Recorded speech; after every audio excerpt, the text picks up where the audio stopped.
I'd say the report is a mixed grab bag of health and police interests that have been recommended with little regard to what the consumer and the hospitality and tourism industry needs. The report has certainly clutched on to some of the health alcohol group's recommendations.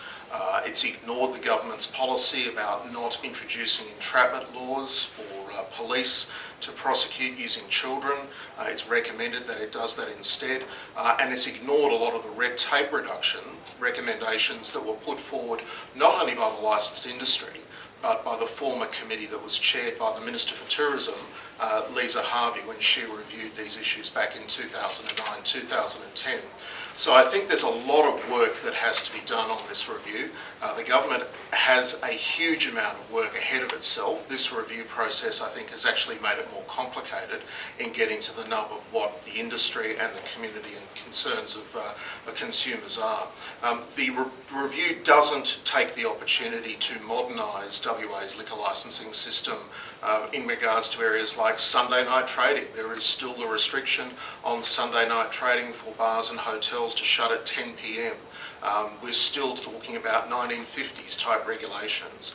There are some minor improvements around some of the areas that see increased fines for problem patrons and consumers, and that we're happy with. But I think this is the first step in a long process, and we're expecting now for there to be extensive industry consultation by the government. Sorry, Bradley, did I read it wrong? Because I actually read that it recommended authorising hotels to trade until midnight on Sundays. Only on a long weekend. So we're talking about maybe 3 or 4 times a year where there are long weekends.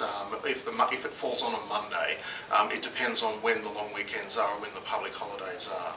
So without sort of sitting down with a calendar, it's only those occasions. You mentioned the giving those powers to the Commissioner to send cadets in, but there are a lot of other recommendations that in fact give the Commissioner of Police some pretty strong powers here, even to request the authority to impose and vary licences. Is it giving too much power to Mr O'Callaghan? Well, what we've seen is a committee that's made up of individuals who don't work in the industry or have never read this Act before until they were appointed to review it, listening to a lot of the health and police groups who made up the substantial majority of those people who made recommendations to the review process. And clearly they've captured the views of the committee. What happens now is that the government and the parliament needs to do what it does best and listen to the broad view of the community, not the captured interests of the police and the health lobby who engage in this process for their own self-gain. You did make some comments as this was going on and when the submissions were made that you didn't want the object of the Act to be changed to the harm minimisation, but it appears that even though they haven't done that, they've used that theory or that theme about harm minimisation to come up with a lot of their recommendations. Is that disappointing? Well, I think the importance here is that harm minimisation needs to be a major focus of the way in which we serve and promote responsible service of alcohol, with a view to minimising potential harm from the abuse of alcohol. We're not disregarding that. What we are concerned about, however, is the recommendation to remove from the Act the requirement that the Act cater to the needs of the community and consumers and the liquor and hospitality and tourism industry. To suggest that the Act actually be amended to remove that requirement is bizarre. The Act is there not to push forward the public interest and agenda of the health lobby, but it's to regulate the sale and supply of alcohol and to govern the hospitality industry.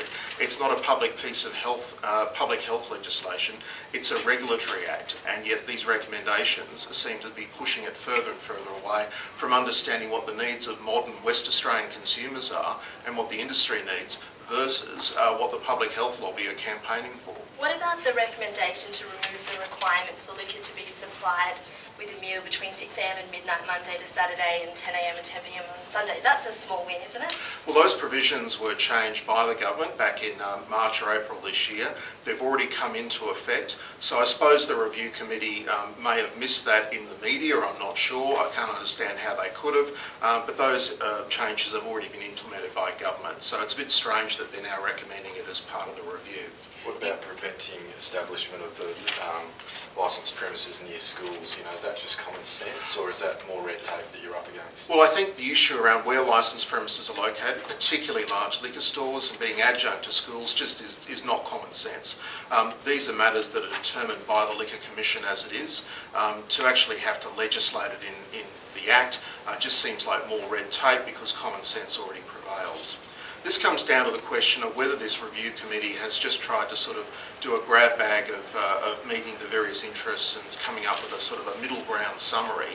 And I think instead of capturing the opportunity to see removal of red tape, see the elimination of unnecessary burden and regulation on the industry, they've missed that boat. Now is the opportunity for the government to actually understand that point and to actually work to reduce red tape on the industry, particularly small businesses that are trying to make a go of it in the hospitality and tourism industry. And this is where the real opportunities lie to see changes to the Liquor Act, ways in which we can improve the conduct of the liquor and hospitality industry to make it better for the public, to ensure that consumers can enjoy going out and having a great time in tourism and hospitality businesses, and less red tape and burden around the necks of hospitality operators. What about the... Sorry, you mentioned red tape in there. There are a lot of recommendations which work to help applications in terms of transparency and timeframes and even holding the Commissioner to account. Surely that's a benefit. There are some benefits there for new applications, but we're talking about the thousands of businesses that already work within the sector at the moment. And that's where the review has failed to recognise the existing burden and the existing restrictions that are on operators of hospitality businesses. Sure, they've addressed new applications and making it easier for new licences to be permitted. That's a positive for those businesses or potential businesses, but for the thousands already operating in the sector, this is where the opportunity for change and reform could and should take place now the government has the agenda. What about the expansion of barring notices? Is that something that you guys supported anyway? I mean, it's just meant that it can be used around the vicinity, if there's an incident that takes place in the vicinity of the licensed premises. We certainly support the recommendation about the expansion of barring notices. We sought that as part of our recommendations. We want to see that it applies not only to people on licensed premises, but for those misbehaving around licensed premises. The increase in penalties to individuals up to $5,000 who don't leave a licensed premises or create problems around a licensed premises is certainly to be welcomed. Unfortunately, however, the positives or the opportunities that could have been taken with this review, too many have just simply been missed. And I think at this point in time, it really does come now to the government where the hard work begins for the Minister and his office and the rest of the Parliament, where a lot of the work will have to be done to try and balance this report against the broader interests of West Australians, the consumers and tourists, because at the moment it's pretty much out there campaigning on behalf of the health lobby and the police. The Minister says he'll now spend a couple of weeks talking with the relevant interest groups. Are you hopeful that your discussions with him will be able to bring about any change? Well, we're hopeful that there'll be a number of substantial changes that don't see the light of day in terms of this report. There are some fairly substantial shifts and changes that this review is recommending. It's taken the review committee 14 months to come up with this report. Given the government's complex process now of balancing that report against what is public interest, I would say it's going to take the Minister a few more than a couple of weeks. It's probably going to take, if not a year, then a year and a half, the way in which it's taken the committee to review the process. So there's a lot of work, a lot of time ahead, and there's a lot of interest here about what the Western Australian consumer really wants. What does the consumer, what does the patron of West Australian bars, hotels and restaurants really want to see as a change out of this process? This is not just about giving a free kick to the police or to the health lobby to restrict and control our behaviour for responsible drinkers. And 99.9% of the community are drinking responsibly.